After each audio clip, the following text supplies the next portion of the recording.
Greetings and welcome to the Elephant TV. My name is Joe Kobuthi. Today I'll be speaking to Mwalimu Mutemi wa Kiama. Mr. Mutemi is a social activist, mobilizer, public intellectual, and active citizen based in Nairobi, Kenya. Karibu, Mr. Mutemi, to the Elephant TV. Thank you, Joe. It's always a pleasure.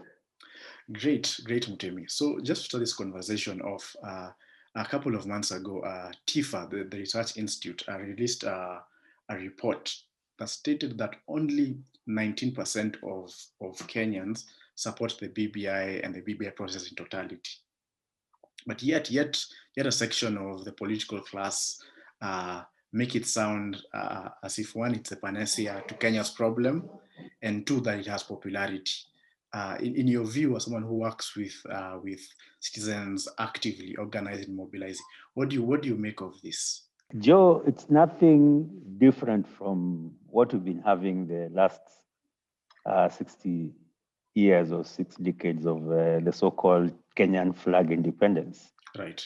You know, it's an elite or leadership. Let's not call it elite. Means people who at least have some finance and care about the country. Let's say just barons and comprador elite who have certain interests that they represent, right? And they have mastered the way to cast those interests as the interest of Kenyans. Right. So what you're seeing is succession planning, whether it's a president who does not want to go home or wants to go home and still continue pulling the strings, and they want to they've made a crisis out of nothing. As in, if you look at the same study that you referred to, Paul, if you look at the lists of issues that Kenyans care about in terms of ranking, at 22% is lack of employment. At 20% is high cost of inflation. At 19% is COVID and lockdown and the disruption of the economy. And at 14% is corruption. Poverty, the gap between the rich and the poor is at 5%. Hunger, drought, it's at 33%. And poor leadership, not crisis in leadership, but poor leadership is at 2%. It's such an issue to Kenyans that BBI is like it's just something totally out of the blue. I don't know why, and this, I'm sure the NSIS and other polling services do give these people in leadership or these politicians constant polls, similar polls to these ones. Right. And so they know the things that Kenyans care about, but they don't care about the things we care about. So it's the usual elite power games. And this time, unfortunately, it's at a time when Kenyans are engaged variously, either through social media or other spaces, and Kenyans know what they want, and they are able to communicate what they want. Right. We passed the Constitution 2010, the Katiba, 11 years ago now. Next month actually will be 11 years since we passed it. And by and large, there are many good things it has brought, and there are some who argue that a lot of it hasn't been implemented fully. But what is interesting about this whole conversation on BBI and the Katiba was that in his Madaraka Day speech, President Uhuru Kenyatta said that the constitution should not be a yoke unto us, and that we should be allowed to change and remedy it when we feel like this is a constitutional moment. So my question is that why juxtaposing BBI and the Katiba 2010? Why does it feel like Katiba, yet it's been hailed as one of the most progressive documents globally? Why is it a yoke to the political class? I agree with one thing about what he said, that it should be possible to amend the constitution. Right. Anytime Kenyans feel like, or even do away completely with it, but follow the laid down procedures within the constitution.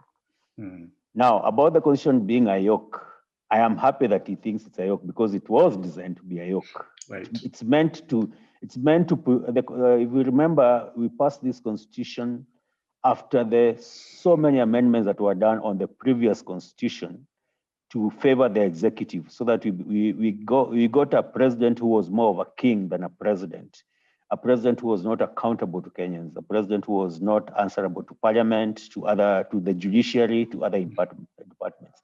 In fact, the judiciary, before the constitution 2010, the judiciary was a department within the presidency, within the government. You know, right. Just a small department within the AG's office.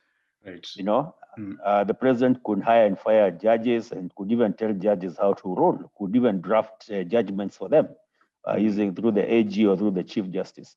And what you're seeing right now is a constitution that is working as it should be. The fact that he feels it's a yoke, that means the constitution is working as it should be. But you have to remember the structure of our state. It's a colonial extractive state. It was meant to extract from the people and take to the hands of a few. And this constitution is preventing them from doing that. You remember Uhuru's first act when he became president in 2013 was to procure medical machines. He had forgotten that health is devolved. Health is devolved, and some governors refuse to take those things, and that issue is still unresolved today because they want a centralized government so that they can centralize procurement, and then they can give tenders to themselves and their buddies. So the constitution is working as it should, and the fact that the president is not happy with it means this is good for Wanjiku. Now the question is, what about the BBI? The BBI is a backdoor attempt to amend the constitution and recentralize power. You know, right. So you know, remember the issue of the judiciary ombudsman, police to be under the Minister for Interior, etc. So basically what they are trying to do is take back the power that was given to institutions and take it back to the presidency or take it back to the Minister of Interior, because cabinet ministers are appointed by the president. So if you put the police under Minister of Interior, you're putting the police directly under the president. If you appoint a judiciary ombudsman, Joe, if you're a judge, this ombudsman will come and say, Mutemi has they know you have a judgment you're going to make, maybe, and you may not favor the government. They'll tell you, Mutemi has raised a complaint against you. So just know this complaint is on my desk. So even as you're making your judgment, you're thinking, what if I make this judgment and these guys don't like, and then that complaint is brought up. So it's basically a stick to the judiciary, and it's basically taking the judiciary back to the executive. So this is what they want. They are unhappy that the devolution was meant to devolve power to people. It has happened. People are very happy, despite the corruption that is in the counties. If you look at the money that is given to counties, it's 300 billion. That's like 10% of the entire Jubilee budget of 3 trillion. And we are making noise about governors stealing money, but there's still development that you can see in the counties. What about these other 2.7 trillion? Where is it going? You know, and that's what they want to mask with this BBI thing.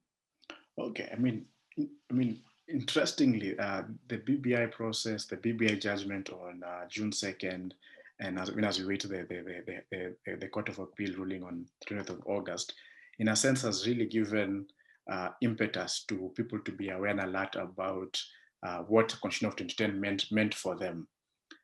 But my question, particularly now comes, since this is something that now you deal with on a day-to-day basis, between 2010 and the BBI process, there was a sense in which there was a vacuum in organizing and citizen education around Katiba 2010.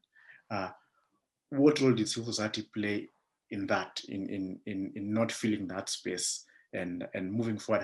How should we start building a critical mass of people to start engaging civically towards real implementation of the Constitution of Kenya? That's a very good question, Joe. So what has happened is that civil society was branded as evil society previously.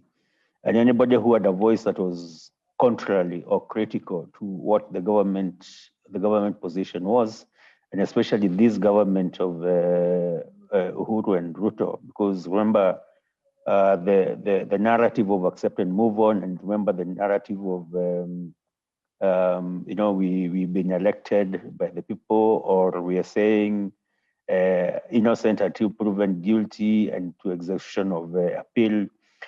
All these were around the ICC. So there was an attempt to control narratives around the ICC, so that the government of Kenya was fighting the International Criminal Court so that it could get Uhuru and Ruto off the cases. Their cases ended.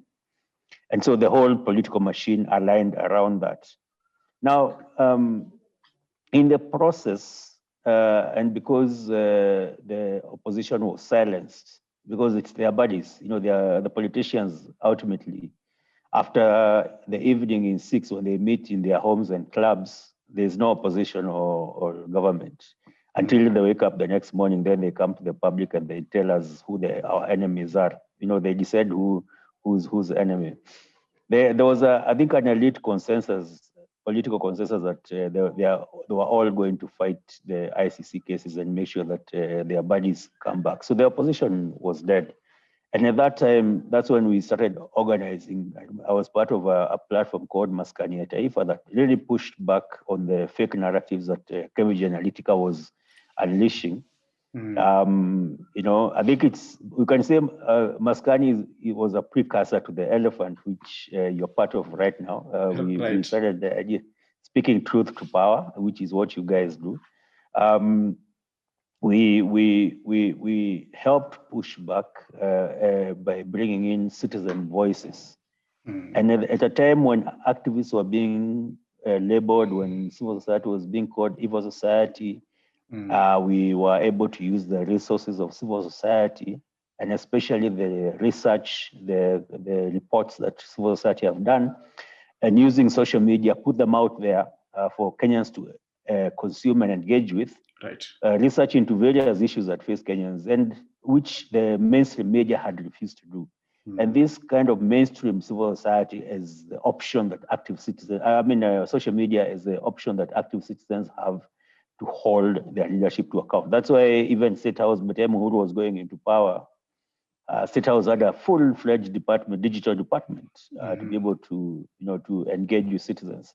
And so through that, Kenyans have organize themselves, mobilize themselves around particular issues. I think KOT got a few ministers sacked, Waigoro, what is his name, Olelenku and others. Right. Unfortunately, they went on to become governors instead of going to Kamiti or somewhere like that. But what you're seeing is more of a different civil society, whereby it's not really, there's still the traditional civil society donor funded, but you're seeing Kenyans organizing themselves to hold leadership to account, not just at the national level. Now you see people organizing themselves in the counties to hold their county assemblies or their governors to account, and mobilize even to the point of impeaching governors. So that's the new, or rather the new, or the rebranded, or the civil society 2.0 or 3.0.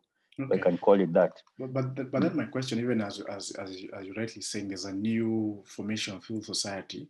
There are many voices that the last couple of months, maybe an year or two, that are feeling a sense whereby the political class as kind of constituted isn't fit for purpose, and particularly when the conversations around Tangatanga and Kieleweke and and dynasties and hustlers, and there's the sense that people are asking, where is the people's voice in this?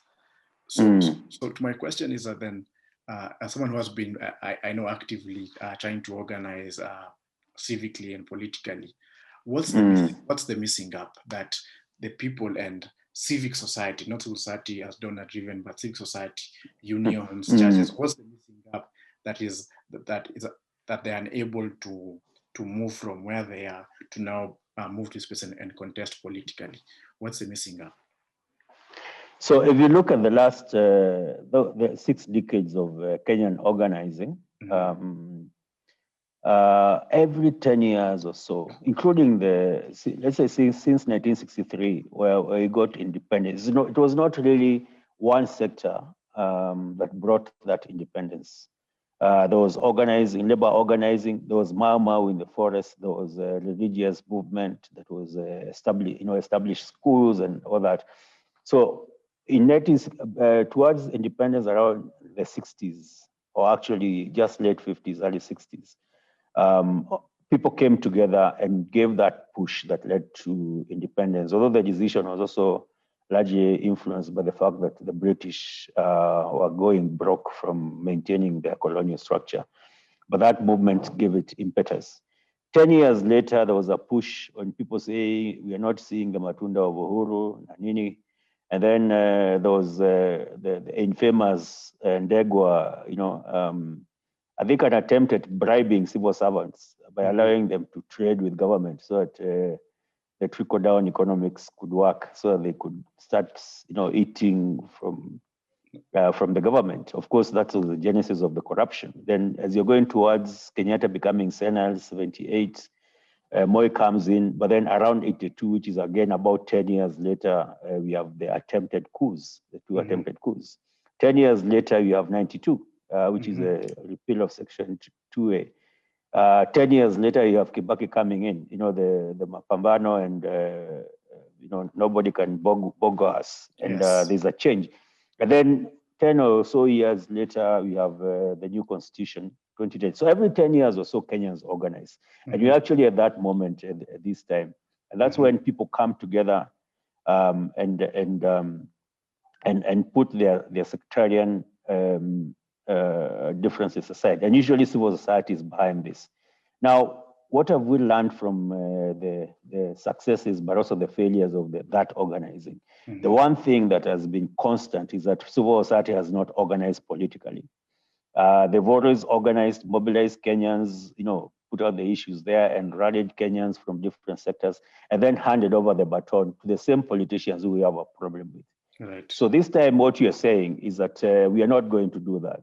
As civil society, I think we have people like former CJ Willie and others, and they are saying this is where we failed. So what they are telling us that you people have to organize politically. Don't just organize civically, but also organize politically. Organize. If you don't want to deal with Kieleweke and Tangatanga, it does not help to switch off your TV and disengage. You have to create an alternative to those narratives. And so we are working to create a movement that is social, belongs to the people, but also engage politically, so that we put in different kind of leadership from the ones that we don't like. From these people who are, whether it's BBI, whether it's bottoms up, whether it's bottom down, bottom, I don't know which is which, all that manenos. But all these are kifumba macho. All these are, con games. We are being conned by the same guys. These guys are just the same 7 guys. You can actually count them in 2 hands, and they just keep reinventing themselves every 5 years. Okay, but then Yeah. Question: and how does civil society, which has been by and large for at least since 92 thereabout in the 80s, has been by and large donor driven. How do you transition that ecosystem to now moving them to a space of engaging politically with the issues of the people and not issues that are driven by donors, in a sense? How do you move the transition to now say, listen, how does civil society now become a political space? How does that manifest? Actually, that's a very relevant question, because part of the reasons why civil society has failed to engage politically previously, they've been involved in organizing and all that, and then they hand over to the politician, is that issue of donor-driven interest in civil society attempting to remain non-partisan. Right. And in these battles that we have between Wanjiku and the elite, you have to be partisan. You have to be Wanjiku partisan.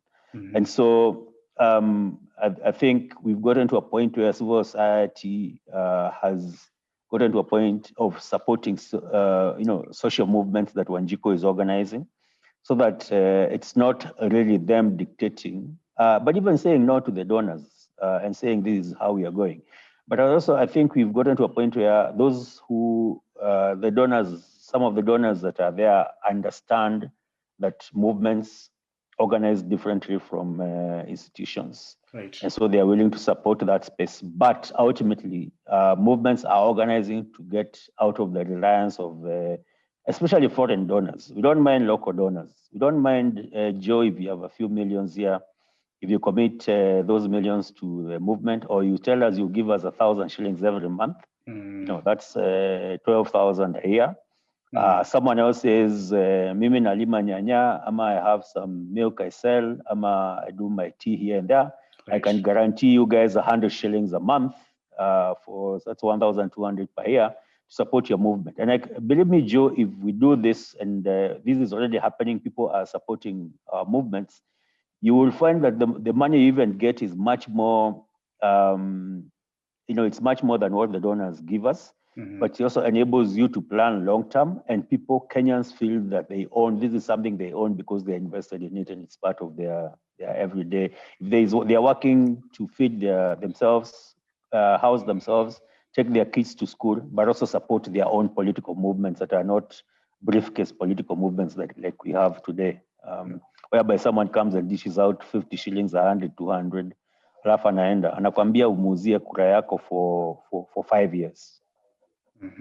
So then, my last question, even as we wind up, then what's the spark? I mean, you've led the thinking that we need to move, from we need to become more sustainable locally, but we need to move into the political terrain and organize movement building and political parties. But what's the spark that we need? Particularly, I ask this because we are today's July 28th. We are 1 year, I think 2 weeks to the next election. And there's a sense that one feels listening to Kenyans on the streets is, we're moving to the next election with, the space of between the devil and the deep blue sea kind of situation. So then how do you create that? What's the spark to create that urgency? And for a longer term recreation and re-emergence of organic civil society that is politically driven, civically aware, and is engaging in all spaces. What's the spark that we need? So maybe what we need is not a spark. So that's a very good question. And if you think about it, your previous question about donor funding and donor-driven organizing by civil society, what it does is that it limits us to 1 year, 2 year programs. So, and then the political class keep us in a 5-year electoral cycle. But remember, you're in life, Joe. We are living our lives, and our lives are not 1 year, 2 year programs or 3, 5 year programs. So, what all these have done, and I firmly believe it's a collusion between the donors. I mean, the foreign nations and the politicians who empower whom they support and enable, is that we are unable to plan long term. We are unable to think 10, 15, 20 years. And if you look at most serious organizations, even corporate organizations, they plan 10, 20 years. Then they break it down into short term, mid term, and long term. And what you're talking about 2022 is the short term. But you should not react to 2022 in the short term unless you've planned long term. And then we are saying, in the next 1 year, if you have a plan, then you can say, this is what we do in 2022, and this is what we need to spark excitement around it in 2022. And you remember Vision 2030 was a long-term vision that came out around 2006. So someone had planned, 20 years ahead. Why aren't we doing that? So part of what you're doing as social movement is saying, you're not going to be caught up in all these kieleweke, tanga games of every 5 years, so that you get excited, you get euphoria, we elect people, and then we are deflated. For example, if Ruto becomes president, I'm sure the wheelbarrow guys will be demonstrating a year later. If Raila becomes president with the current level of debts we have, There's little you can do in 5 years to fix that. So how can we then, as Kenyans and as civil society, do a 20-year plan and break it down in terms of even getting out of the current level of indebtedness, you know? Mm-hmm. So key is to, I think the spark that you're looking for is getting to a point where citizens get excited about organizing by themselves, among themselves and civil society, and not the political class that we've been told are the panacea for where we are going. So that let's not get excited about 2022. In fact, we should be crying about 2022 because, as you say, it seems like most probably one of these guys will be elected or rigged in, and then we'll have another 5 years of gnashing of teeth as we ask where we went wrong. Why don't we think about 2027 and start organizing now? And then you can use 2022 as a launching pad towards that, whereby we send both the barons and the fake hustlers home.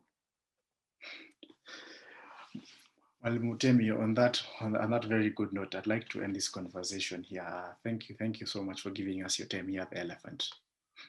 Thank you so much for the opportunity, and all the best, Joe. Thank you so much. And for our viewers watching, listening to this, please subscribe to our YouTube channel and follow us on Instagram, Facebook, and Twitter. And also catch this and other content on our website, www.elephant.info. Asanteni sana.